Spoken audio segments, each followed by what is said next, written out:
गांव का नाम था चंपाकलीपुर। यहाँ हर चीज में एक अजीब तरह की मस्ती थी। इस गांव का सुपरस्टार था बंडू बंदर, जो अपनी शरारतों और मजेदार हरकतों के लिए मशहूर था। बंडू का घर गांव के बड़े बरगद के पेड़ पर था। वह हर सुबह तालाब के पास जाकर सबको अपनी कूदफान से हंसाता था। लेकिन एक दिन गांव में एक नई मेहमान आई, शेरो बिल्ली। शेरो दिखने में बहुत प्यारी थी, लेकिन उसके अंदर एक खुराफाती दिमाग था। वह चुपके चुपके गांव के लोगों के खाने पीने की चीजें चुराने लगी। किसी का दूध पी जाना, तो किसी की रोटियां लेकर भाग जाना शेरों का पसंदीदा काम था। गांव वाले परेशान थे।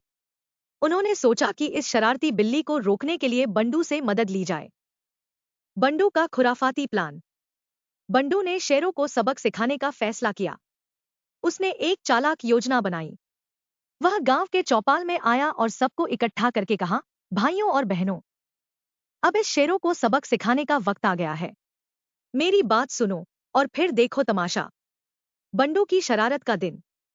बंडू ने एक बड़ा सा मिट्टी का घड़ा लिया और उसमें मलाई, दूध और मिठाई भर दी। फिर उसे अपने बरगद के पेड़ के नीचे रख दिया। घड़े के ऊपर एक मोटी रस्सी बांधकर वह खुद पेड़ पर चढ़ गया। शेरों ने दूर से मलाई की खुशबू सूंघ ली। उसकी आंखें चमक उठीं। वह दबे पांव घड़े के पास आई और सोचा, अरे वाह, आज तो दावत है। ये बंदर कितने बेवकूफ हैं। मलाई और मिठाई खुला छोड़ दिया। जैसे ही शेरों ने घड़े में सिर डाला, बंडू ने रस्सी खींच ली। घड़ा ऊपर उठ गया और शेरों का सिर घड़े में फंस गया। वह इधर उधर भागने लगी। गांव के लोग जोर जोर से हंसने लगे। शेरों की माफी। शेरों ने बहुत कोशिश की, लेकिन घड़ा नहीं निकला।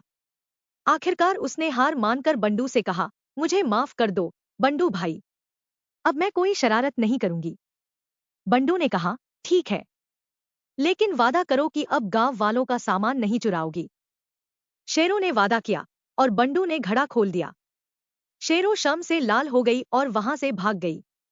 गांव की शांति लौट आई।